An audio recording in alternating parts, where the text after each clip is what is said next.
Everywhere you look in the world, it's becoming obvious that we're seeing the decline in the power of the United States and the West more generally. Now, Donald Trump and his chaotic policies are not the cause of the decline of the US. They are a symptom of a decline that we've been seeing for decades. A good example of this is looking at industrial output. For decades, the US economy has been de-industrializing and the US economy has been financializing. And in the 2000s, China overtook the US as the world's industrial superpower. Today, China makes up around 1/3 of global manufacturing output. And you see a similar trend when you look at the size of the Chinese economy. China's economy has grown so quickly in recent decades that in 2016, China's economy overtook the US as the largest economy on Earth when you measure its GDP at purchasing power parity, PPP. And as of 2025, China makes up nearly 20% of the global economy, whereas the US represents less than 15%, and the European Union represents 14%. But this is not just about China. This is about the relative rise of the global South, the countries that were formerly colonized by the Western powers. We are all so used to living in a world that is dominated by the West because ever since the beginning of European colonialism at the end of the 1400s, the West was the most powerful region in the world. But this has been changing ever since the decolonization movements of the 1950s, 60s, and 70s. And following decolonization, we've seen significant economic growth in several large global South countries. And this has led to a massive shift in the global economic balance. As recently as the early 1990s, the rich advanced economies of the West made up around 60% of global GDP, measured at purchasing power parity. And the emerging markets and developing economies in the global South only made up 40% of the world economy. But today, the situation has completely reversed. As of 2025, emerging markets and developing economies represent over 60%, over 3/5 of the world economy, and the rich advanced economies of the West represent 39% and shrinking over time. Now, I should emphasize that this makes sense because the global South represents the global majority. The Western countries only represent 14% of the world population, whereas the global South represents over 80% of the world population. So, of course, it's logical that over time, the global South will represent a larger and larger share of the world economy. However, the hundreds of years of Western colonialism and slavery and war led to the creation of an extremely unequal, unbalanced global economy in which the rich Western countries exploited the global South, and that's where they got much of their wealth. And slowly, in the past several decades, we've seen the reversal of this trend.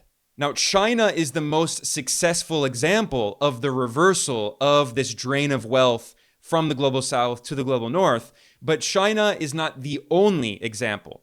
So when you consider all of that context and you see what Donald Trump is doing in the US with his attempt to impose tariffs on countries all around the world, to try to bully other countries and force them to obey the United States in an attempt to try to maintain US global dominance, what you start to realize is that this is really a last-ditch effort to slow down the decline of Western hegemony. But the ultimate irony is that the more that the US threatens other countries around the world, the more Trump imposes tariffs on other countries, it is actually accelerating the decline of US dominance and Western dominance more generally.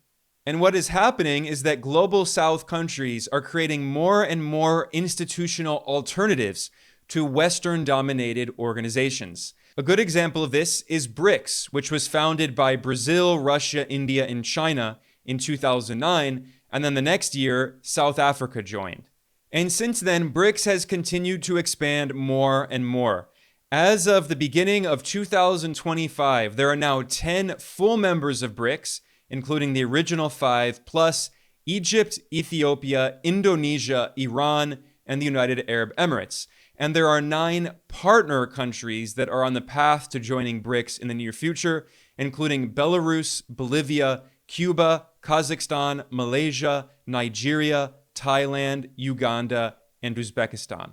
But it's not just BRICS. There are also other institutions and new formations that have been created that show how Global South countries are not simply waiting on the US to change its policies, waiting on Donald Trump to lift his tariffs. They're not all begging the European Union to sign an agreement with them.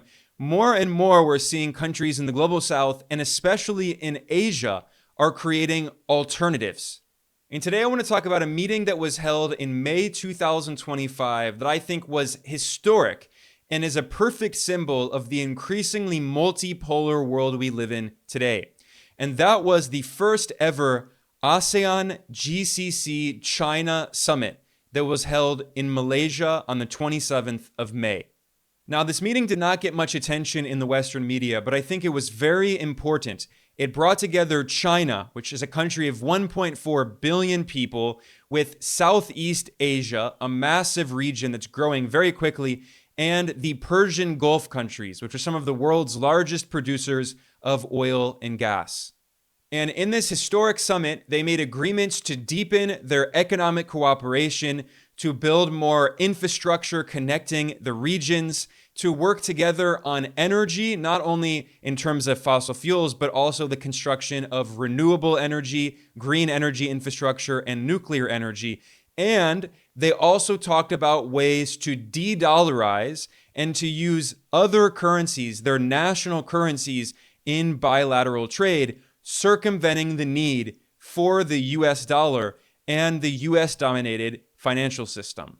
In a few minutes here, I'm going to analyze the joint statement that was signed at this ASEAN-GCC-China Summit and talk about how important it was.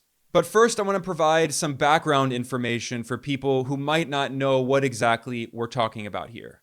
Now, what is ASEAN? It stands for the Association of Southeast Asian Nations, and it consists of 10 major countries in Southeast Asia, including Brunei, Myanmar, Cambodia, the Philippines, Indonesia, Singapore, Laos, Thailand, Malaysia, and Vietnam.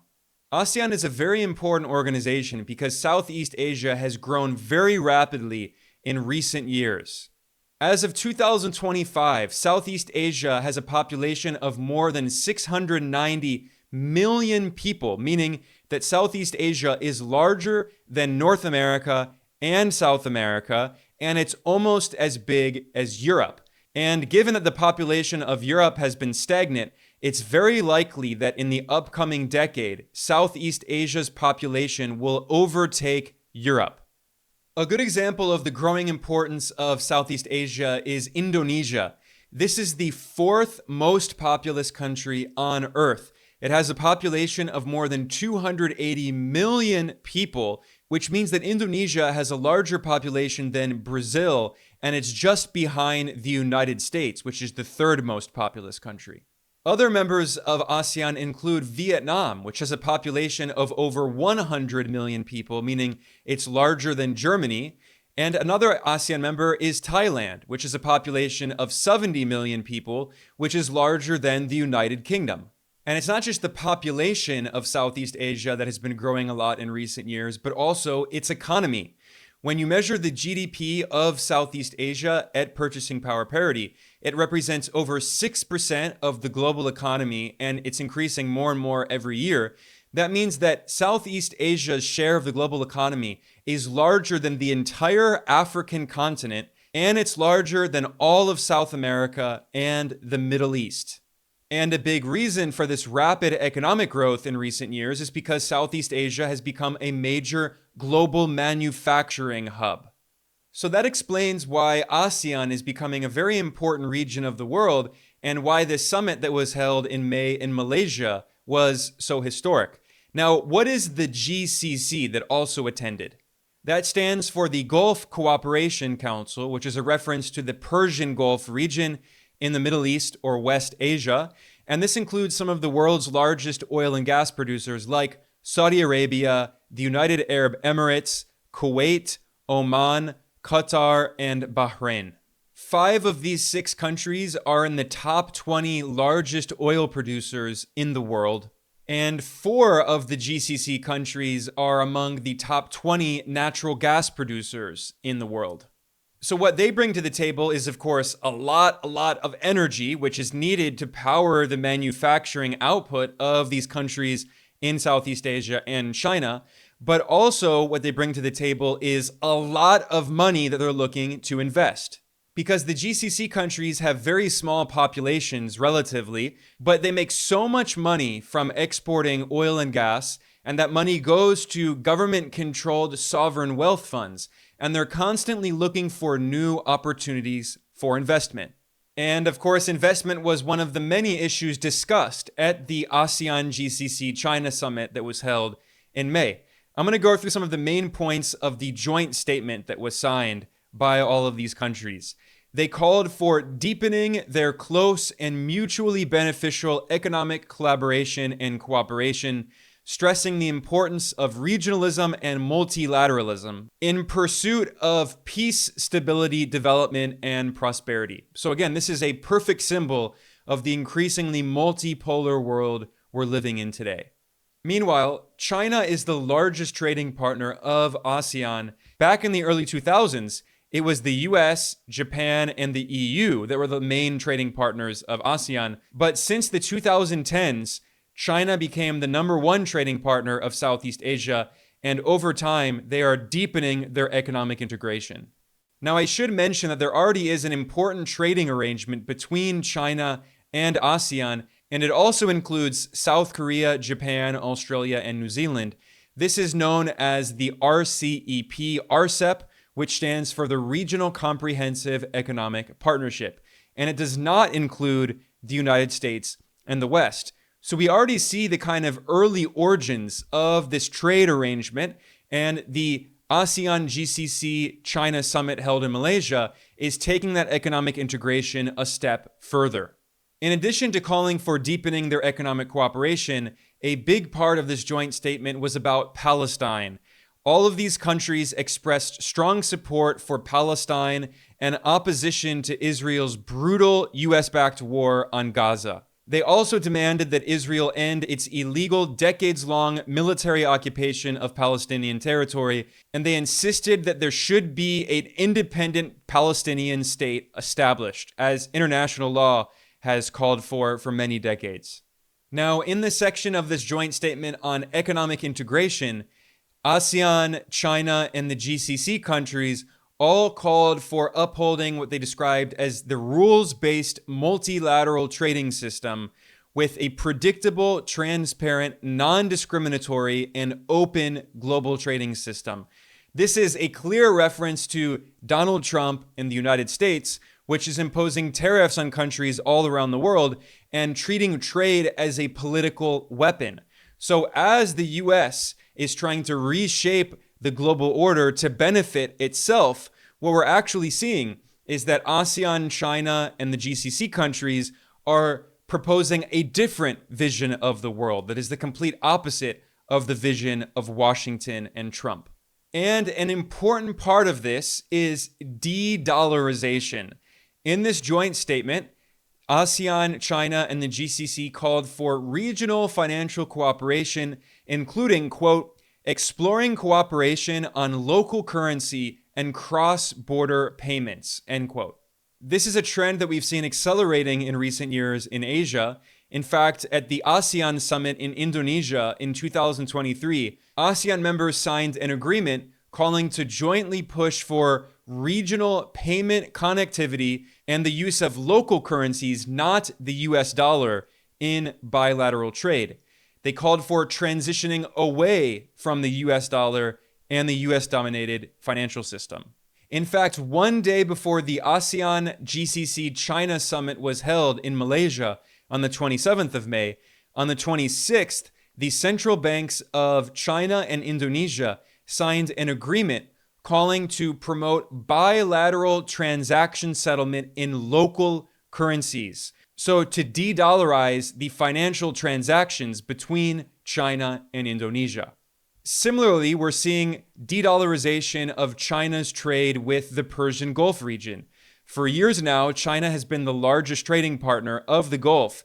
And in December 2022, China's President Xi Jinping took a historic trip to Saudi Arabia for a summit with the GCC countries. And there, China's president announced that they were working on deals in which the Gulf countries will sell oil and gas to China, not in dollars, but in yuan, replacing the petrodollar with the Petroyuan. This is a historic development.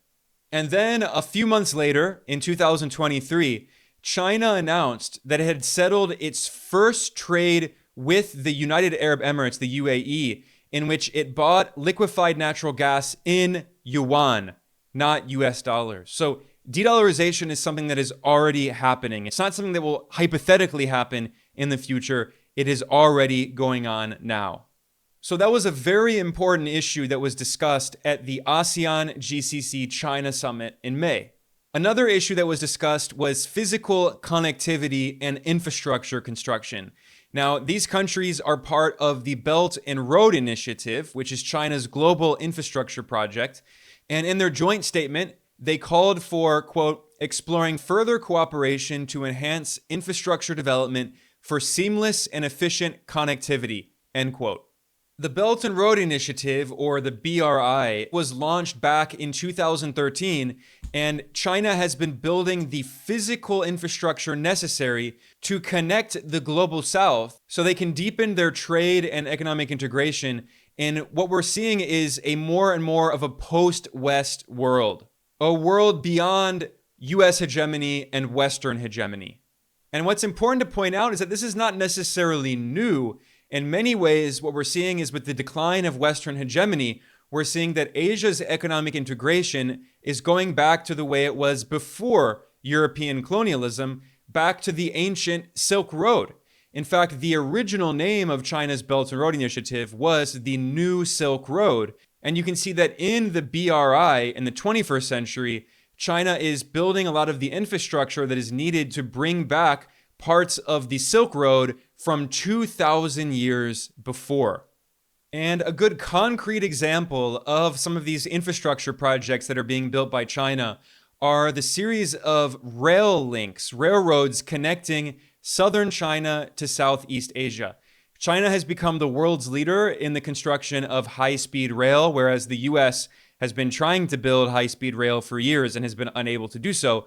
Well, not only does China have the biggest high-speed rail system inside its country, but China is also working with its partners in Southeast Asia to make a complex network of high-speed rail lines connecting China, Vietnam, Laos, Cambodia, Thailand, Myanmar, Malaysia, and all the way down to Singapore.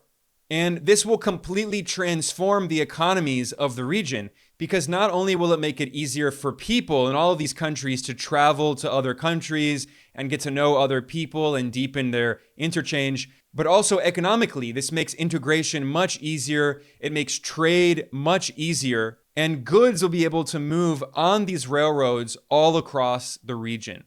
So what we're seeing is not just the economic integration of ASEAN and China and the GCC through financial digital transactions, but also the physical integration of these regions through infrastructure construction. Now, another important issue discussed at the ASEAN-GCC-China Summit was energy. A lot of these developing countries in Southeast Asia need lots more energy, and their electrical grids need to expand significantly as their population grows and as they develop economically. So one of the big issues discussed was not only, of course, oil and gas from the Persian Gulf region, but climate change is a major issue, especially for developing countries in the global south. And what is really important is an energy transition to green energy and renewable energy. And this was discussed, and it was an important part of the joint statement. It emphasized energy transitions, it emphasized the development of clean energy, and it discussed many areas of cooperation on renewable energy as well as nuclear energy. Now, China is playing the leading role in the global shift to green energy. In fact, even the elite US university, Yale, admitted that China is the world's leader on renewable energy, as they put it. China has installed more solar power capacity than the rest of the world combined, and in just 2023, China installed more solar capacity than the US has ever installed in history. In fact, as of 2024, China had installed 5 times as much solar power capacity as the United States. 5 times as much. And in just 6 years, from 2019 through 2024, China quadrupled its solar power capacity. The Chinese government has invested so much money in research and development on renewable energy technologies like solar panels and batteries and electric vehicles, and this has led to a global glut in solar panels and in batteries. And in Western financial outlets, they constantly complain about how this industry is no longer profitable because China has made this technology so cheap. But this is actually a good thing for the global south in particular, for developing countries that need a lot more energy. And because of climate change, it's good that that energy is coming from solar and not from more oil and gas and coal. And the Financial Times, in fact, published an article that looks at how developing countries like Pakistan, a former colony of the British Empire, Pakistan and many other global south countries are benefiting from the so-called overcapacity in China's production of batteries and solar panels. The Financial Times wrote, quote, "The combination of a glut of lithium, a key battery material, and overcapacity of lower-tier China-made batteries has created a flood of cut-price battery energy storage systems for lower-income countries such as Pakistan," end quote. And the FT showed how the price of batteries has plummeted in recent years thanks to China making this technology plentiful and cheap. The FT noted that these Chinese battery storage systems are helping Pakistani factories work more cheaply and extend their operations beyond daylight hours and scale back the use of fossil fuels, which is of course good for the environment to help to slow down climate change. And also for Pakistani households and for billions of people across the global south, in Asia, Africa, and Latin America, households can buy these cheap solar panels and batteries from China, and then they can store energy, which helps them during blackouts. And if you've ever traveled in the global south, there are still many countries where blackouts are common. So this is a lifesaver for many low-income households in the global south, and it helps households save money because oftentimes in countries that don't have subsidies, households have to pay higher prices for energy from the electrical grid during peak usage times in the evenings when everyone is at home after work, and the energy grid is often at capacity or overcapacity, so electricity prices are more expensive at those hours. But if you have a backup battery, a very cheap battery you bought from China, and solar panels, you no longer need to worry about paying more and more of your paycheck on that electricity. So this is a win-win. This is a game changer for so many developing countries, formerly colonized countries in the global south, that is making it easier for families to get access to reliable energy. And it's also why it's hilarious that these Western financial media outlets like the FT are constantly complaining that Western capitalists cannot benefit from this transition to renewable energy because China has made everything so cheap. And they're complaining about how the stock prices of solar panel companies have plummeted because Chinese overcapacity has made all of this technology so cheap for developing countries. They're so angry that Western capitalists can't profit, but at the same time, billions of working class people in formerly colonized countries are benefiting. So this is why these kinds of summits like we saw between ASEAN, the GCC, and China have a real tangible impact on average people. It's not just all for marketing. And when it comes to energy cooperation, another good example is nuclear power. This was something that was discussed at the ASEAN-GCC-China Summit. China has become the world's leader in nuclear energy, As the US media outlet CNBC put it, quote, China became the king of new nuclear power, end quote. China is building dozens of nuclear power plants all across the country, which is very important because it's trying to move away from fossil fuels. So the more nuclear power plants it builds, the more coal power plants China can shut down. And this is very important because nuclear energy is actually the greenest form of energy on Earth. It's actually even greener than solar and wind, which obviously are very green as well. But if you look at scientific research on CO2 emissions, carbon dioxide emissions, according to different energy sources, the worst in the world is coal by far. And the best, the lowest carbon emissions come from nuclear. And of course, wind is in a close second, but nuclear is the greenest form of energy. And nuclear is also by far the most efficient form of energy. So it is the greenest and the most energy dense. And no other form of energy comes even remotely close to the energy density of nuclear power. And by the way, this is why fossil fuel companies for decades have been lobbying against nuclear energy. And oil and gas companies have been funding groups that oppose nuclear energy because they know that nuclear energy is much more efficient and much greener. So this is why it was very important that at the ASEAN-GCC-China Summit, renewable energy and nuclear energy were major issues that were discussed as part of the agreement because, of course, the Persian Gulf countries are major polluters and emitters of greenhouse gases as huge producers of oil and gas. And China is also a major emitter of greenhouse gases, although it has a population of 1.4 billion. So its per capita emissions are still lower than those of the West. But as the world transitions toward green energy, away from fossil fuels, nuclear energy will have to be a very important part of the energy mix, along with solar and wind. And that's why China has invested so much in developing all of these technologies and is now helping other countries, like in Southeast Asia, transition and helping them to build infrastructure. So those were the main areas of cooperation that were discussed at the ASEAN-GCC-China Summit that was held this May. I wanted to talk about those. That's economic cooperation, infrastructure development, and energy cooperation. Other issues that were also addressed include digital transformation, the digital economy, digital payment systems. That's related to the de-dollarization I was discussing earlier. Another major issue was food and agriculture development working together to be food sovereign.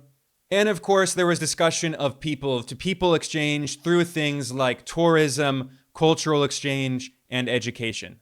So the main point that I want you to take from all of this is that Global South countries, and especially countries in Asia, are not just sitting around and waiting for Trump to change his tariff policies and waiting on the West to change their aggressive policies.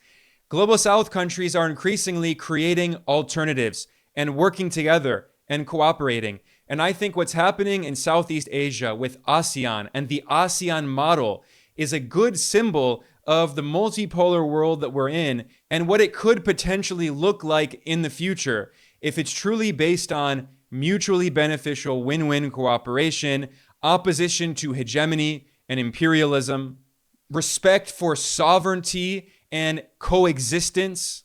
ASEAN has established itself as a region of peace and development, and this is known as the ASEAN Way.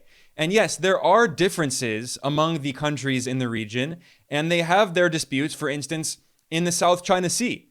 And in fact, what has the United States been doing? The US has been trying to exacerbate and exploit the tensions in the region, provoking conflict in the South China Sea. Whereas ASEAN as an organization and also China have been trying to work together to resolve their differences through peaceful diplomacy and dialogue, the exact opposite of what the US has been doing, which is stoking conflict through military intervention.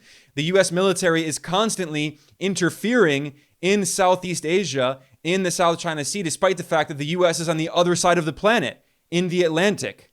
So this is why, despite all of the many problems that exist in the world and the war and the conflict, I still actually have a relatively optimistic view, because I think the world is finally moving more toward decolonization.